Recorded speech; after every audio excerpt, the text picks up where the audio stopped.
Thank you for joining us. Today we are down here in Kandegea, Chiboga district to learn about tomato farming with Mr. Kasule, a seasoned tomato farmer. By the end of this show, you would have learned all about tomato farming, the different seed varieties you can yield to the market, and the different challenges and how you can navigate them to get the best out of tomato farming. Let's go.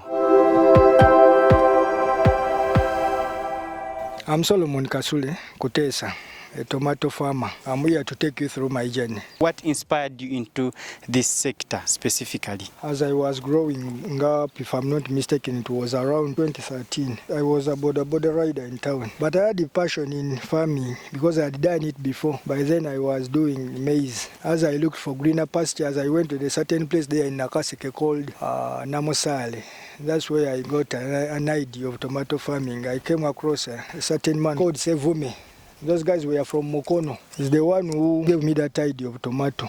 By then they were doing Eden. I came across their garden and it was so very wonderful. I got inspired and I wanted to try it. That's how my journey started. How long have you been in tomato farming? Since then, as I've told you, I started in 2013. They are coming to 10 years when I'm doing it. Oh, that's wonderful. So with us today we have viewers, our dear farmers who would like to venture into tomato farming. What should be the starting point for someone who likes to venture into tomato farming? What should they look at first? Where is the starting point? First and foremost, tomatoes, when you go into it, you have to do it in a smaller proportion. What you can look after in a very efficient manner. As they say that garbage in, garbage out. What you put in is what you get out of it. You have to put in. You have to center all your energy on fertilization because commercial farming needs a lot of fertilizing. You have to do it in a smaller proportion. You have to start like with, it depends on your capital. You should start small so that you take good care of your farm because it requires a lot of cash. You have to put in a lot. It needs your time, it needs your supervision. Who would like to know which soils perform better with tomato farming or any type of soil? What would you advise on them? So long as it has no wilt, you can do any variety that you want. But mostly for those of us who are still doing kasule, you have to look for a virgin land. It has to be either forest. We do it a bit far away because here in surrounding areas like in Wachiso, it's very hard to come across a land which is not infested with wilt. So that's why people have opted for those varieties which are bacteria resistant, which are wilt resistant. For example, we have ASO F1. You can opt to do that. But if you are to do kasule and the other varieties, you have to look for a virgin land which has been redundant for some time and hasn't been used. That's where you can do that variety. So that brings us to our next topic. Like you've talked of the different varieties, you've talked of those that are resistant to,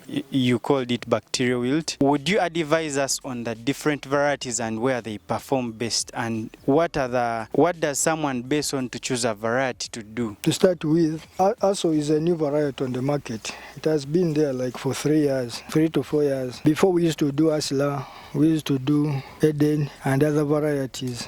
Gotten ASO F1 or kasule F1, how do I then go about planting it? There's what we call nursery bed. As we are making a nursery bed, we used to go somewhere and back in the days they used to go somewhere and plow a piece of area and then you just put your bed. Now what we do potting. You can get a polythene bags or you can opt to use newspaper. It works both ways. The bags are reusable. The newspapers, you just plant with them because for them they can rot. If you are to plant in dry season, it would be better you use newspapers. You cut your soil like 25 grams of kasule, of like 4 wheelbarrows of soil. You mix with 1 bag of fertilizers. Normally we use fertilizers we use chicken droppings specifically for layers. You mix, you can choose to add in like 3 kilograms of DAP. You pot. You don't over squeeze the potting. You pot in so that we need that when you are watering, water can go through. You don't have to squeeze it a lot. You have to apply considerable pressure when you are potting so that the water goes through. You water it Then you can water it in the morning, in the evening you put in. It's up to you to decide whether you are going to do 2 seedlings per pot or one, depending on your choosing. Mr. Kasule, you've talked about this potting, you've called them pots, and the newspapers that we can use. Just like you said, long ago we used to just pour somewhere our seeds and they grow. What could be the advantage of using pots compared to just pouring our bed down? The seedlings are quite very expensive, and when you are transplanting, you don't need your transplantation to retard. You want it to just start where it was. But when you just pluck it and you bring it, some may dry up, but these ones, you minimize the risks of drying up, so it's a bit far better. We cut our holes, we mix with fertilizers. So about the nursery, you've talked about mixing chicken droppings with coffee husks and our soil plus our DAP. And do we apply any insecticides on the nursery bed? Or that one is not recommendable. Unless you have been in the field for quite a long time, it may tend to be very, very risky because those plantations are too tender. So if you are to do it, it would have been better that you do not directly on them, but around to chase away the pests would try to attack them. So if you are to do it, you use at least fungicides, but not pesticide. Fungicides are recommendable. For example, we have fungal chewer, copper. That one you can apply as you are approaching, because normally bed takes from 17 days to 21 days. You are free to start transplanting, depending on how you take care of it. You've talked of fungal chewer, and what is that for exactly? It's purposely for fungals. So what are the recommended materials for making a nursery bed? I see you're using tree branches and different materials. Is this the only way or there are other ways? You can use these olive branches. Some use a mosquito net if you can afford it, because it encloses it in. The pest cannot attack it if it's enclosed. So what is the recommended height of this nursery for someone out there viewing who would like to know the height of our nursery bed? You can choose to do 2.5 feet or 3 feet, depending on your choosing. You should expose it to sunlight a bit moderately. So, Mr. Kasule, after doing our pots, and you've said it takes how long in the bed? 21 days maximum. So after our 21 days, then what next? What happens after the nursery bed? That time, as you are waiting for a bed to grow, we hope that you have been doing you preparing where you're going to transplant. We expect you to have cut the holes, to have applied the fertilizers. We hope that all that process is done. So what's waiting is for you to transplant. If it's a sunny season, we expect you to first water it, then you put in the seeds. So you've talked about transplanting. Then what happens in the garden after we've transplanted our nursery bed? We are done with our bed. We are done with our nursery bed. We hope that during that time, as you wait for your bed to get ready, we hope that you are preparing your garden.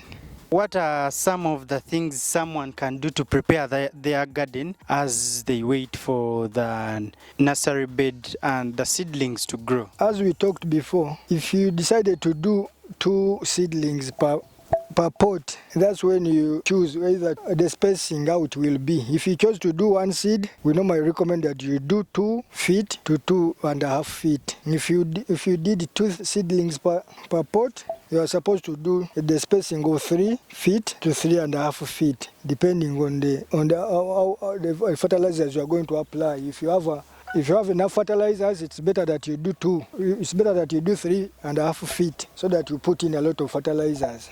So you've talked about fertilizers. What are the ideal fertilizers for us to use on tomato farming? Do we apply them? Are they to be planted in a hole, or how are they applied?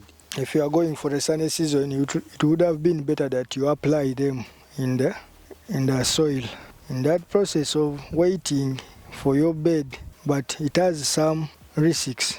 For example, as we have told you, if we choose to use chicken droppings, because it's the best fertilizers, given that it gets enough water, it's one of the best. It's unbeatable if it gets enough water. If you apply it like 1 spade per hole, it would have been better that you mix it. Then you can choose to add in DAP, and you water it. so that the heat goes out of it, so that by the time you transplant, it's already friendly to your plantation. It won't burn it. We have seen where people have lost their in that process of not watering, of not getting enough water. So you have to be very mindful when you go for that.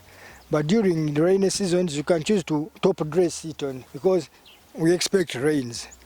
And the tomatoes normally, if you expect rainy seasons, you can get the best out of it if you put it after transplanting, and then you pour it around. When you are weeding, you cover it with soil. So you've talked about the risk of the fertilizer burning the crops we have in the garden. So how long am I supposed to wait before planting my seeds after I have applied the fertilizers? It's all about getting enough water. Even if I apply it today and I will give it enough water, tomorrow in the evening I may plant. It has no problem. Like for example, you'll see there in my part of my garden, we transplanted them on Thursday, but we mixed the fertilizers in the morning, then they applied water in the evening. The following day we transplanted and nothing happened. So you've talked about DAP. Why specifically that and not other fertilizers? Not specifically. When the crops are growing, at every certain stage they need different types of fertilizers. For example, when they are growing, they need a lot of nitrogen. When you reach a flowering stage, you may need fertilizers which are rich in potassium and calcium. In that planting stage, we need more of nitrogen. I recommend a DAP, but we can opt for other brands now. For example, you can use Yala Power. It both, but like for me, I used the Yala Power. I never used the DAP. So you can choose what to use. It's not specifically DAP. So for the farmer out there watching, are they accessible here in Uganda? Yes, they are. Be very mindful, because on the market there are many fake things. You have to be very cautious when you are going for it. For our farmer out there watching who needs to learn tomato farming, how are they going to be able to identify that this product is original or it's not? You need to buy things from big brands, those who have marketed themselves. For example, you have Nsanja Agrochemicals, you have Bukola, we have Crop Care, we have Bolton. You can choose to deal with those who are already established in the business, because we give them a benefit of doubt. They are proven. They have a brand to protect, so you better deal with those. After we've planted our tomato, then what happens next? Do we just leave it in the garden and then wait for a rich harvest, or is there anything else we need to do in terms of spraying and so on? So because if you apply the fertilizers in the holes, as you said before, it takes like 2 weeks, because when they have fertilizers in the holes, they tend to grow very fast. It will take you like 2 weeks, then you'll have to weed. After weeding, then you go for mulching. During that time, after transplanting, like for a week, when the plant has gained the momentum and it has started growing, you start spraying. We need foliar fertilizers on top of it, but those foliar fertilizers are specifically done during early hours or late hours in the evening. That's when the pores on the plant open up. Not later than 9 in the morning. By 9 you have done it, or late in the evening at 6:30. So that's when we spray fertilizers, foliar fertilizers. There are many brands on the market. It's up to you to choose which one you would like to use. So you've talked about these different fungicides and pesticides. What our dear farmer needs to know is the spray intervals. What is the basis of spraying? The spray intervals depend on the weather. If you are in rainy season, it varies. If you are in dry season, we normally we spray on a weekly basis. But during rainy season, it may be like every after 4 days. Every after the 4 days, you may need to spray. And you may need to alter the other products that you are using from time to time, depending on what your garden requires, or what has attacked it. So you need to be on the guard, and you need to be on the watch for during rainy seasons, because everything happens on this very fast. The changes are very fast, so you need to be on the watch. So we see these grasses that we are stepping on right now. What are they called and what is the advantage of using them? Now we call it mulching. We use grass. So you cut your grass, you prepare it. You expect you to have done it long time ago. If you conceive an idea that I'm going to do tomato farming, one of the first things you have to consider is mulching. If you are not to go for stalling, because there are two, you can do it either way.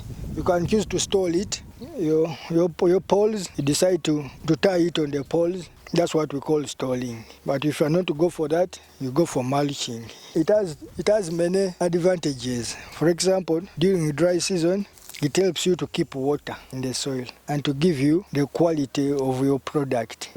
Value addition, to prove, like you can start your garden during sunny season, but you may end up harvesting during rainy season. A garden which is mulched, even if it rains, immediately after raining, you can choose to go ahead with harvesting. But if you didn't mulch it, the tomatoes will be very dirty and you won't take them anywhere in the market. It will be to your disadvantage, so it's better that you mulch. After mulching, when you reach the stage of flowering and fruit setting, the fertilizers that you applied in the start have already done their work. You need to add in more fertilizers. That's how commercial farming goes. It has a lot to do with fertilizers because garbage in, garbage out. The more you put it, the more you get out. You have to put it. Now we go for the process of top dressing. So it's up to you to choose the type of NPK that you're going to use. You can choose to do yellow night rubber mixed with yellow winner, or you can go for Unique 17 plus yellow night rubber. You can go for these ones, the local ones, the Indians ones. You can do for NPK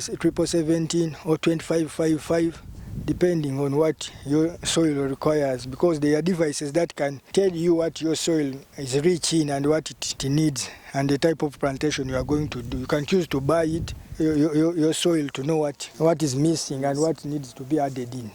You've talked about that device that checks which nutrients soil is missing. For that farmer who can't afford to buy their own machine, what is the alternative left? You can choose to take in a government lab in Namolonge, in Naro. You can just do with tomatoes. Our grandfathers used to do it.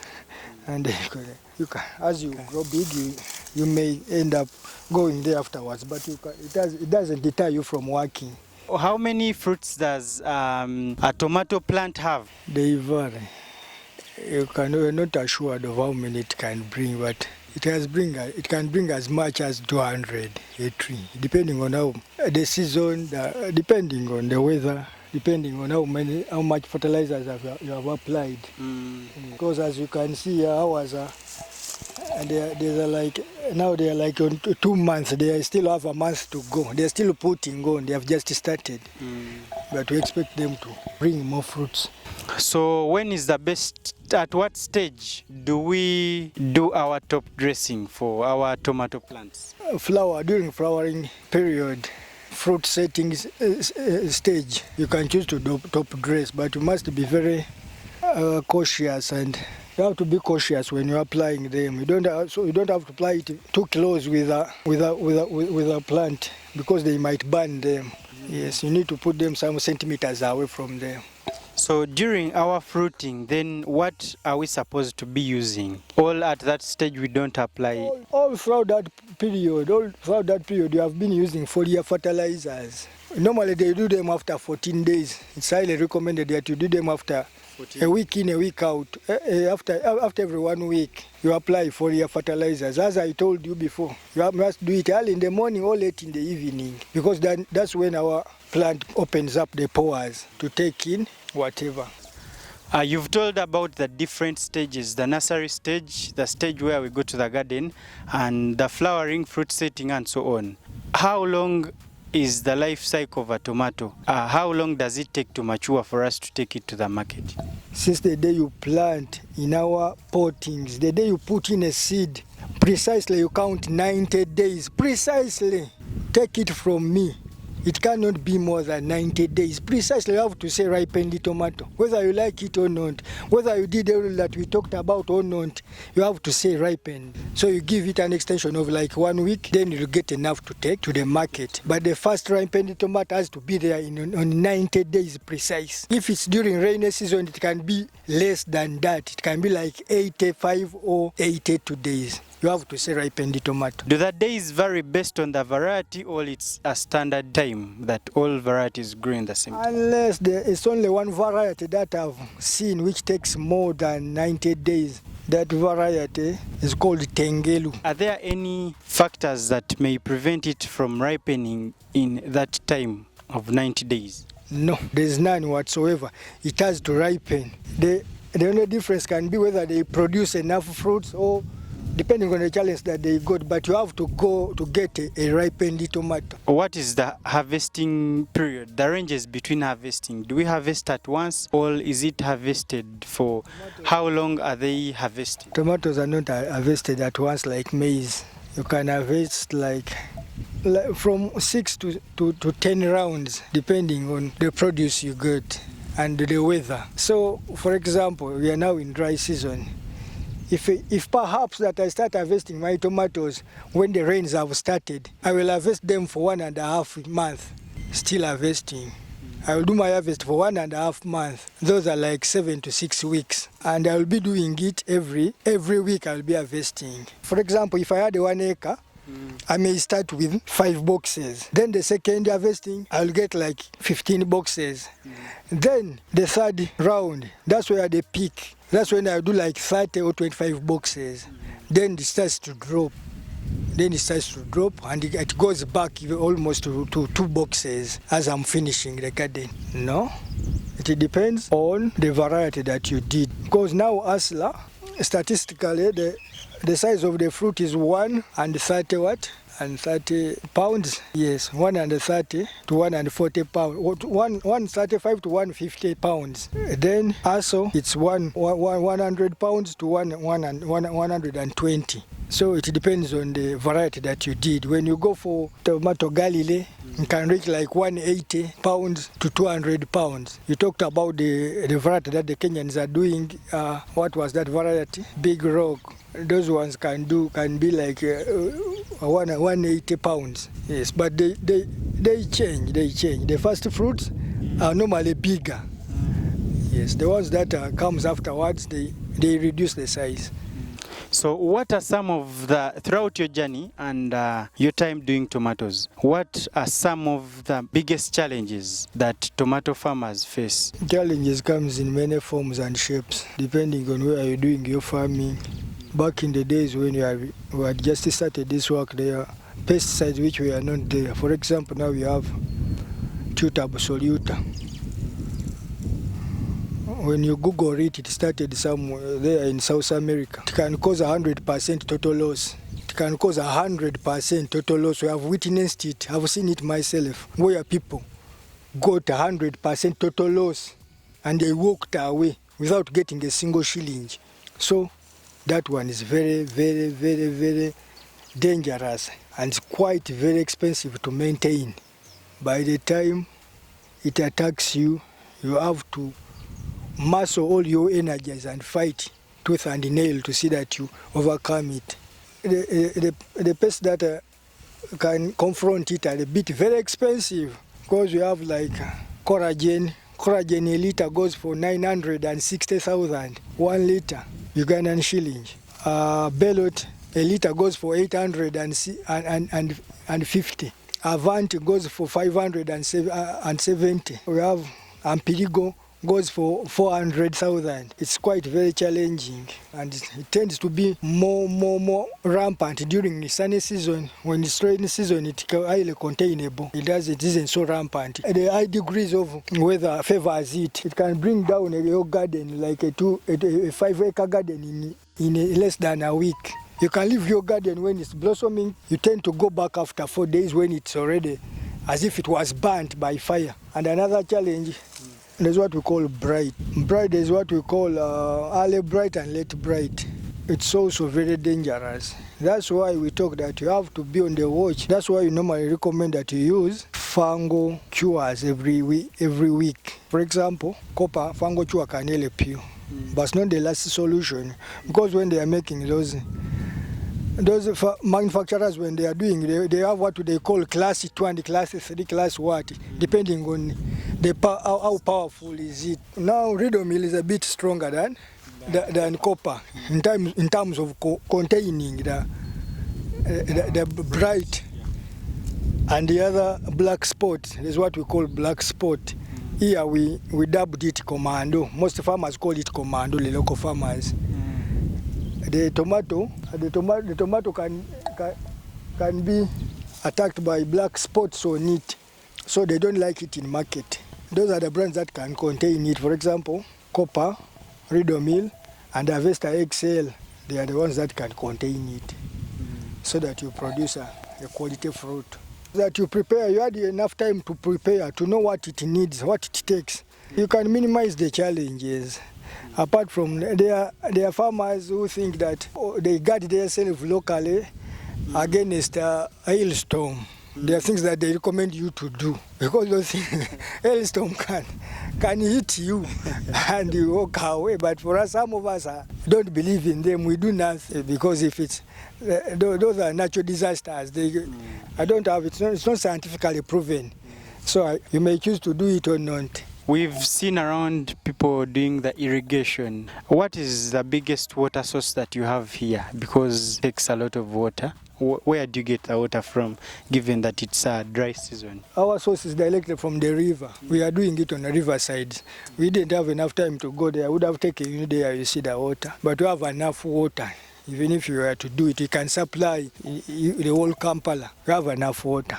Speaking of harvest and the yield per acre, for someone that has done, let's say, 1 acre, what could be the best harvest they can get in 1 acre? It depends on the market you have chosen. If you are taking to Kampala markets, that's what we are trying, because the boxes differ from the market, because the Kenyan boxes are slightly smaller than the Kampala box. That was what I was trying to address. Yes. It depends on which market you have, because there were seasons here when we used to have Kenyans. 2014, 2015, 2017, 2018, we had a lot of Kenyans here. Me, myself, have many of them. I have many contacts. I have guys from Nairobi whom I used to sell tomatoes to. Their boxes are a bit smaller. That thing gave them a challenge. That's why they went back went back on the drawing board. They asked themselves, why are we going to Uganda? They put a lot of power into, but now they are the one supplying them here. Those years which I've mentioned, we are the one who's selling them tomatoes. Now they are the ones selling us tomatoes. Their boxes, back to the question, their boxes, if you are selling to Kenyans, you can get like 170 boxes out of 1 acre. If it has done well, mind that, if it has done well. Now, if we are for Kampala boxes, they are big and they put on a bigger head. The maximum you can get, if it has done well, you can get like 100 boxes. 100, if it has done well. Because by the time I started this business of tomato farming, the boxes were not as big as they are now. But those middlemen are the biggest obstacles in the ways of farmers, realizing the middleman goes in the market, wants to widen the box so that he is the first one to finish.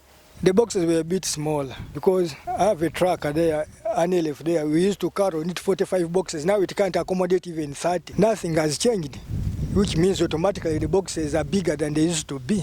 So that's also another challenge. Is there a standard box, what is the standard size of the Ugandan box? The standard would have been 19 inches by 21. That's the standard of a window market. That's the standard. One box carries up to like how many tomatoes, and what price does it fetch in the Ugandan market, and how much does it fetch on the Kenyan market? All the produce market are rotational. They are never fixed. They are fluctuating from time to time depending on the season. You can never tell. That's why the luck favors the prepared. You have to keep yourself to know that at least after a quarter of the year you are in the market, because you can never tell when. Because it can go as down as 50,000. We witnessed it during post-COVID period and during COVID.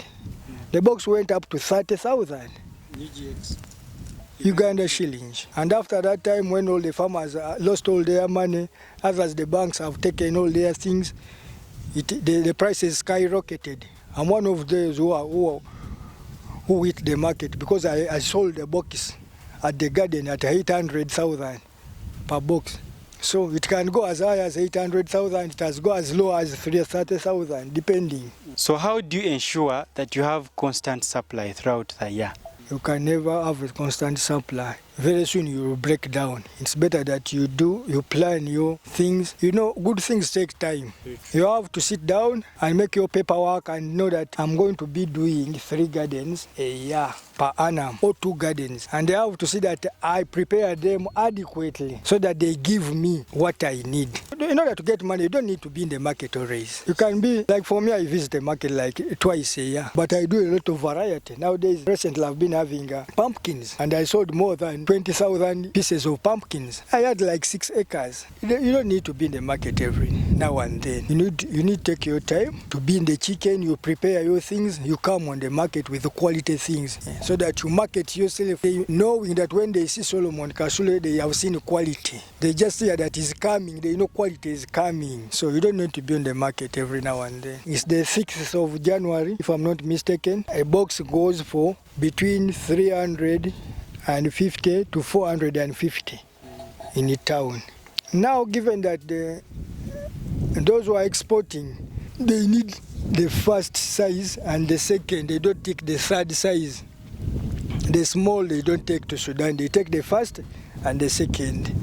They need only the quality. They are giving 500 on the garden per box, depending on the variety. If you have quality asla, they can even offer you 550 on the garden. They can increase more than 100,000 than the price they are selling in town, because they want quality. How do you go about labor for someone that is preparing out there to go into tomato farming, and they would like to know what amount of labor do they need per, let's say, an acre? Lastly, as we are talking about labor, in my own thinking, that you would need casual labor as like 3 per an acre, 3 people per an acre. For example, if you had 3 acres, you need like 10 stationed workers who are there constantly.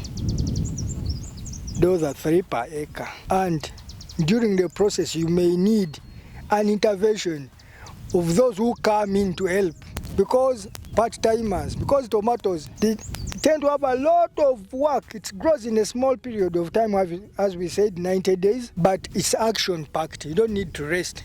The things that come in every now and then, miscellaneous things that you didn't foresee may come in. So you need to be on guard. The way you pay them depends on your contract between them, because it's a mutual consent. You can choose to. You may talk with them. You can be paying them monthly, but you count. They may collect their money after 4 months. That's what we normally do. We give them advances in case there's an emergency, but we count at the end of the day that you worked here since January, now it's May, those are 5 months. Then we count, you calculate their money, we give them. Yes, when you got the money, the market. That helps you in 2 ways, because if you are paying them monthly, every month you give them their cash down, they may run away when you need them the most. So it's better that you retain their money, you give them where need rises, but you keep a big amount of it, so that when you are working, you are praying on the final outcome together with them, so that they take care of it, knowing that we also have our input. Yes. For someone out there who would like to learn more about tomato farming, how do they reach Mr. Kasule Solomon? They can reach me through my contacts. Airtel is 0753 806 782. Then MTN is 0778 065 865. Even when you go out in Sanja Quality Chemicals, they can give you my number.